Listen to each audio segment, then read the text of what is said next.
Card दरकिता गया job card और काटते हैं पीछे कभी देखने आ जाएंगे। जरूर अभी तो खेती में पड़े। आपका रायपुर है, विष्णुदेव साय जी आपके मुख्यमंत्री है, आपकी सरकार है। आप आइए, कितने लोग गए थे? आप पूछना उनसे। दीदी बताओ तो क्या नाम दोनों का है? सरिता और लक्ष्मण। दोनों जब गए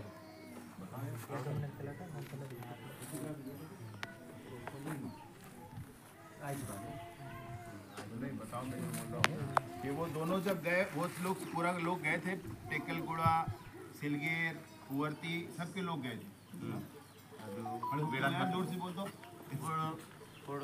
हनुमत्तोर सटल टेकालतोड़ सिलगेरतोड़ हनुमत्तोर बेड़ हनुमत्तोर बेड़ संगीत तो अल्लाह की मारू बेने तो पे है। कितने दूर पहुंच चुके हैं सर? लगभग कितना फासला बचा होगा? नहीं, बस्तर में जनता निर्णायक मोड में है। अब जनता के मन में बात है। अब जनता नहीं चाहती है वो सब कुछ। किस कारण से किसी गांव में सारे लोगों ने कहा, अभी आप लोग तो थे, सबके सामने की बात, सारे लोगों ने कहा कि स्कूल चाहिए, अस्पताल चाहिए, आंगनबाड़ी चाहिए, सड़क चाहिए, बिजली चाहिए, पानी चाहिए। तो ये कैसे आएगा भाई? क्यों रोका जाता है इसको? बस इतनी सी तो बात है और कोई दूसरी बात ही नहीं। मैंने कोई दूसरी बात ही नहीं है भाई। गांव तक इन मौलिक सुविधाओं को पहुंचने दिया जाए, ये गांव वाले चाहते हैं। अब सर, आपने बयान दिया था कि नक्सल शोषण 2 पार्टों में बढ़ चुका है। सर, किस आधार पे कहा गया था? क्या इस तरह की आसूचना निकल कर आ रही है सर बाहर? आधार हैं, इसीलिए मैंने कहा था इस विषय को। और बहुत सारी संख्या ऐसी है जो फंस गई है, ऐसा उनके बीच में स्वयं वो मानते हैं। खैर, जो भी उनकी स्थितियां हों, सरकार की तरफ से मैं आधिकारिक तौर पर कहना चाहता हूं कि जो भी चाहते हों वो वापस आएं, मुख्य धारा में रहें, अच्छा जीवन जिएं, सुख का जीवन जिएं, समाज और देश की उन्नति का काम करें। सरकार हर कदम पर मदद के लिए तैयार है। सुरक्षा बल के कैंप तेजी से स्थापित किए जा रहे हैं, मगर सुरक्षा का वैसा माहौल नहीं मिल पा रहा है। आप कुंवरती गांव भी पहुंचे थे, वहां 1 महीने के भीतर 2 सगे भाइयों की हत्या की। मुरवेंडी में कैंप जरूर खोल दिया गया है, मगर 2-2.5 किलोमीटर की दूरी पर प्रेशर आईडी प्लांट किए जा रहे हैं, जिसमें निर्दोष मासूम मारे जा रहे हैं।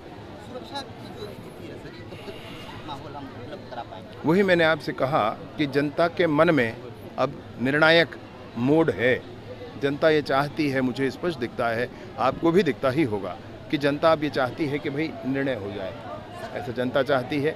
किसी बच्चे को, स्कूल के बच्चे को मार देना, मतलब ये क्या है भाई? इसमें कौन सा क्या आंदोलन है? क्या है स्कूल के बच्चे को मार देना? कहीं आईडी प्लांट कर देना, ना वो आईडी ना किसी सुरक्षा बल को पहचानता है, ना गांव वाले को पहचानता है, ना जानवर को पहचानता है, यहाँ तक मैंने नक्सलियों को भी नहीं पहचानता भाई। तो ऐसे आईडी प्लांट कर देने का भी अर्थ नहीं है। सबको विनम्रता से मेरा आग्रह है, वापस मुख्य धारा में आना चाहिए। सरकार हर क्षण चर्चा के लिए तैयार है। जो जिस फॉर्मेट में चाहे सरकार चर्चा करने को तैयार है। आप चाहते हैं कि गांव में सेवा हो, सरकार सेवा के भाव से काम करे, सरकार वैसा कर रही है, आगे करने को और तैयार है, आपके हिसाब से भी करने को तैयार है।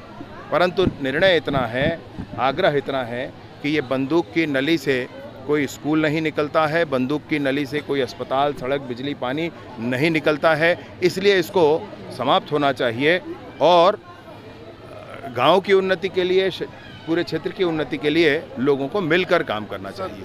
2 दिन से खबर सोशल मीडिया पे तैयारी, हमारे पत्रकार भाइयों ने रिपोर्टिंग की, टेकुलगुड़म नक्सल हमले में सीआरपीएफ का एक जवान शहीद होता है, उसकी प्रतिमा बनी होती, घर वाले अपने खर्च पर बनाते, लेकिन 2 गज जमीन इस बीजापुर में नसीब नहीं होती उस मूर्ति को लगाने की। सर, बड़ा दुखद है सर। 15 अगस्त पे ये खबर आई सर।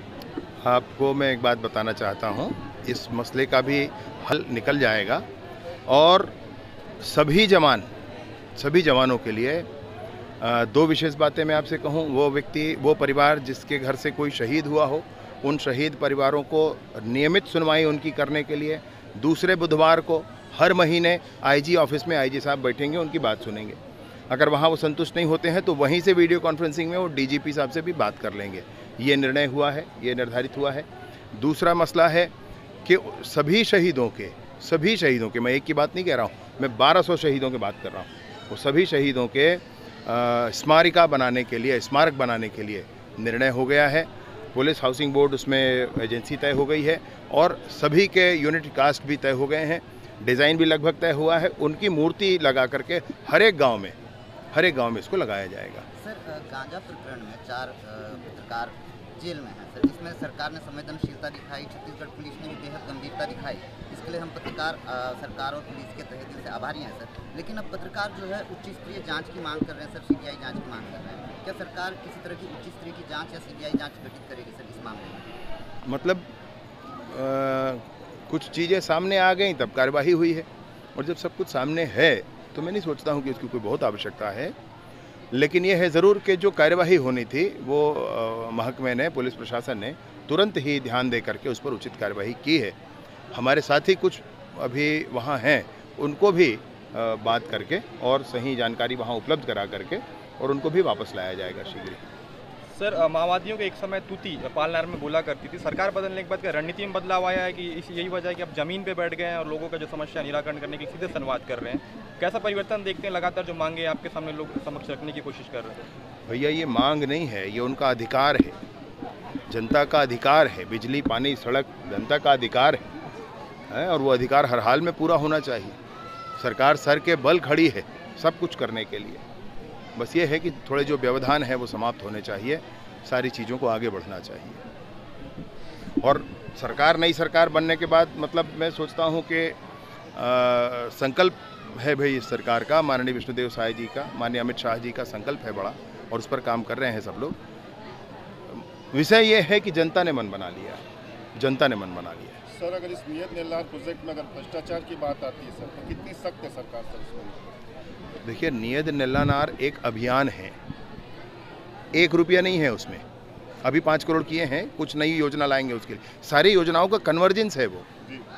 तो जो इसमें भ्रष्टाचार की बात कह रहा है ना, मतलब वो जबरदस्ती का विषय इसमें कहा जा रहा है। भैया बोरिंग होना है, पीएचई कुछ करेगा और ग्रामीण विकास विभाग कुछ करेगा, वो बोर हो रहा है। वो अभी हम लोग पुअर्ती से आए, वहाँ भी बोर हुए हैं, कुछ ख़राब हो गए हैं, उसको अब रिपेयर किया जा रहा है।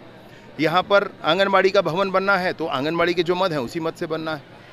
तो नियत निलानार में भ्रष्टाचार, ये तो सोची समझी रणनीति के आधार पर प्रोपेगेंडा फैलाया जा रहा है। सर अंतिम सवाल। नहीं आप और जारी रहिए, मैं हूँ। सर माओवादियों के ग्रस्त इलाके में लगातार सरकार विकास फैलाने के लिए सड़क का जाल बिछाया जाता है, ऐसे में उसी सड़क को लगातार गुणवत्ताहीन तरीके से ठेकेदार के द्वारा अंजाम दी जाती है। कावड़ गांव और हिरोली ये वो इलाके हैं जो माओवादियों के प्रभावशील वाले इलाके हैं। उस इलाके